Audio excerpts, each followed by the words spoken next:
혜서야, 딸.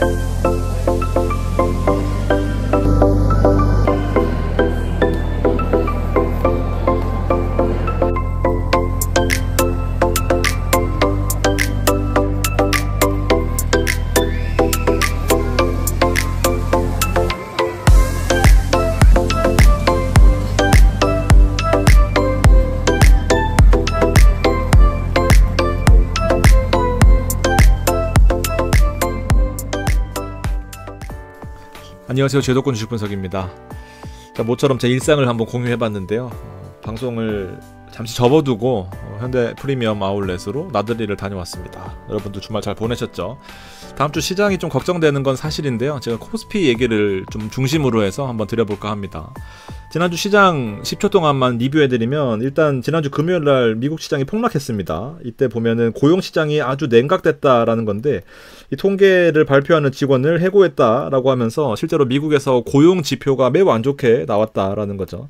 그래서 실제로 금리 인하를 할 수도 있지 않겠나 하면서 채권이 오르고 주식시장이 폭락하는 그런 모습 보였습니다. 그리고 카페에다 올려놨는데요. 다음 주 시장 주요 종목들의 실적 발표를 살펴보면 드디어 팔란티어가 월요일날 출격하게 됩니다. 그리고 AMD나 우버, 그다음 화이자, D-Wave, 퀀텀 같은 것들도, 템퍼스 AI도 있네요. 살펴볼 필요가 있다라는 건데, 변동성이 커질 거는 사실입니다. 특히나 팔란티어가 정말 중심에 있을 것 같아요.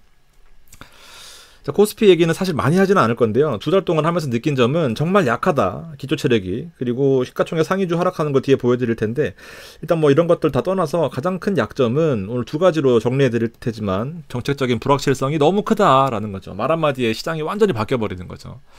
시장 돌아가는 걸 보면 사실 주도주가 없다라는 게 느껴집니다. 업종 상관없이 바이오, 기술주, 그다음에 방산, 그다음에 자동차 업종, 건설업, 할 거 없이 비교적 하락폭이 너무 큰 모습인 거죠. 보통 미국 주식은 기술주가 좀 빠지면 다른 상대적인 종목들이 좀 올라오거나 덜 빠지는 경우들이 많은데요. 할 거 없이 다 빠졌습니다. 하나오션 하나 빼고요. 그러니까 특히나 신한지주나 KB금융 같은 것들은 좀 올라줬어야 되는데, 뒤에 말씀드리겠지만 어떤 이유로 인해서 주가가 급락하는 모습 보였고, 개인만 사고 있고 외국인과 기관은 매도하는 모습 보였던 거죠. 실제로 방어주가 없다는 것이 가장 큰 약점이다 라고 느껴지는데, 적정 지수를 한번 고민해봤거든요. 우리가 사실 5000P를 얘기하면서 가장 중심에 있었던 것이 바로 배당주였거든요. 배당 성향 높은 주들, 아니면은 금융주 같은 것들. 그동안 이제 PBR이 낮은 것들에 대해서 실제로 갑자기 PBR을 올리거나 장부 가치를 올리기는 어려우니까 배당을 많이 주면서 주가를 떨어뜨리면 상대적으로 PBR이 올라가지 않겠습니까? 장부 가치가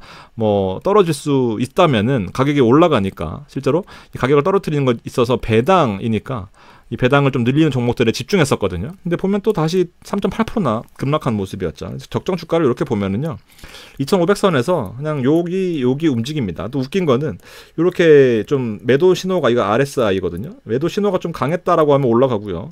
그다음에 또 이렇게 하다가 또 지금 고점 신호에서 또 하락합니다. 그러니까 되게 안타까운 레인지 안에 갇혀있다라는 거죠. 그래서 냉정하게 보면은 사실 고점 시그널을 준 거는 맞는데, 워낙 기대감이 컸다라는 거죠. 사실 시대를 역행하는 이 정책적인 리스크가 가장 큽니다. 미국은 세율을 낮추려고 하고 있는데 우리 세율을 높이고 있습니다. 지금 1%겠지만 매출이 100억 원, 1000억 원, 1조 가까이 되는 회사들의 이제 세금이 1%씩 올라간다라고 하는 것은 분명히 부담이 될 거고요. 특히나 우리한테 와닿는 거는 증권거래세인데, 현행 증권거래세는 세율이 0%입니다. 타력적인 세율을 조정하면서. 그러면서 농특세가 0.15이기 때문에 여러분들이 돈을 많이 버셔서 모르겠지만 0.15씩 나가고 있습니다. 그런데 0.05를 다시 올리면서 이제 코스피 0.2%인데, 이게 문제는 뭐냐면 번 것에다가 세금 내는 게 아니라 매도할 때마다 내는 거니까 이게 계좌가 녹아요. 결국에 사고팔고 하시는 분들한테는 특히나 악재다라는 거죠. 거래가 위축될 수밖에 없다라는 거죠. 그러니까 거래량 자체가 줄 수밖에 없는 겁니다. 내년 초부터요. 두 번째는 이제 또 세금인데요. 결국 배당소득 분리과세 신설이 이게 목적이지 않았나 싶은데, 냉정하게 살펴보면요, 제 기준에서는 결국엔 부자 감세일 수밖에 없습니다. 이제 요런 이제 세금 뒤통수를 맞았다라는 건데, 진짜 뒤통수인 게 뭐냐면은, 자, 분리과세 현행 2천만 원 이하에 대해서 배당소득세가 14%로 지금 분리과세 되고 말거든요. 그런데 3억까지는 20%로 조정해주겠다라는 겁니다. 종합세율 비교하면 38% 이상인 건데 20%로 해주겠다라는 거고, 3억 초과는 종합세율 40에서 45%인데 35%를 해주겠다라는 건데, 이게 진짜 크잖아요. 여러분 2천만 원으로 배당 소득세 내려고 하면은 최소 2억 원으로 10% 이상의 수익을 내야 되거든요. 이게 생각보다 어렵단 말입니다. 그래서 3억, 4억 있으신 분들한테서나 좀 해당되는 부분이기 때문에 이거는 건들지 않았습니다. 근데 여기서부터는 이제 부자들을 좀 세금을 깎아주겠다라는 건데, 종목이 좀 차별화되긴 할 텐데 조건들이 있어요. 고배당, 배당소득, 분리과세 요건이 있습니다. 여기 보면은 내용이 되게 어려워요. 전년 대비 현금 배당액이 감소하지 않아야 됩니다. 전년 대비예요. 쭉 잘해오다가 한 번이라도 감소하면 해당 없습니다. 두 번째는 배당 성향 40% 이상이고요. 혹은 25% 이상이면은 직전 3년 대비해서 5%. 일단 너무 어렵습니다. 그리고 하나 제가 가지고 왔는데 이게 KB금융이거든요. 우리나라의 대표적인 금융지주. 배당 성향 한번 보실래요?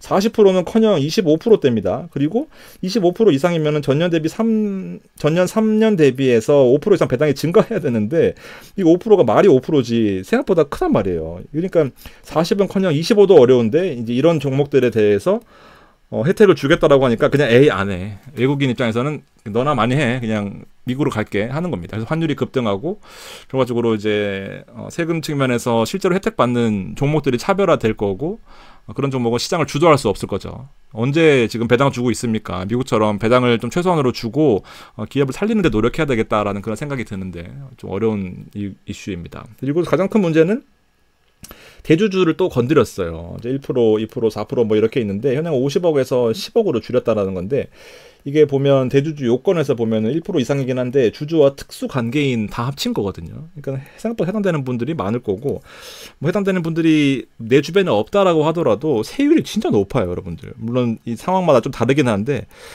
세율이 높고, 이제 이런 부분에서 뭐가 중요하냐면은 개별적으로 이제 신고하고 번거롭잖아요. 그러니까 보통 연말에는 무조건 매도하는데 사람들이 똑똑해졌단 말이에요. 연말에 매도 안 하고 지금부터 매도합니다. 연말에 매도 한꺼번에 나오면 빠지는 거 알잖아요. 그러니까 지금부터 매도하고 있다라는 거죠. 그래서 개별적으로 신고하는 것도 귀찮고, 양도세 신고하는 것도 귀찮고, 세금도 높다라는 거죠. 누가 한국 주식에 투자하겠습니까? 미국 주식 양도세 22% 내고 말죠.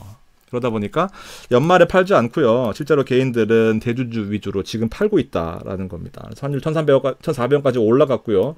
관세 4월 2일, 뭐 4월 7일 요때 130포인트 정도 빠졌었는데, 그때만큼 코스피가 빠졌어요. 물론 가격이 높아서 빠진 거가 좀 상대적으로 커 보이긴 하지만 좀 그렇습니다. 실제로 이제 부동산 건드리고 주식도 건드리면서 코스피만 하시는 분들한테는 부의 사다리가 파괴됐다라고 느껴집니다. 이게 옛날에 제가 보던 건데 3억, 4억 했었거든요. 근데 지금 17억이더라고요.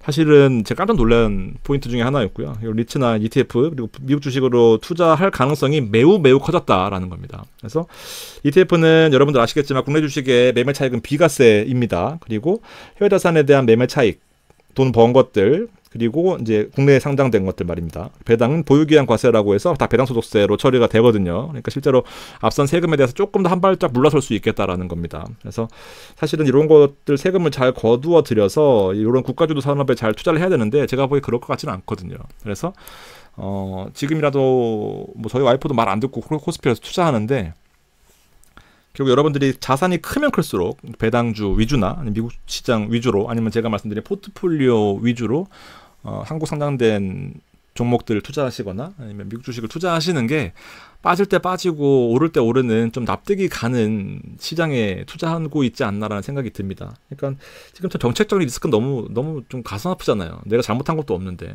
그런 부분에 있어서 투자 큰 틀에서 너무 많은 코스피 비중을 실었다라고 하시는 분은 괜히 5,000p 이런 것에 뭐 크게 영향받지 마시고요.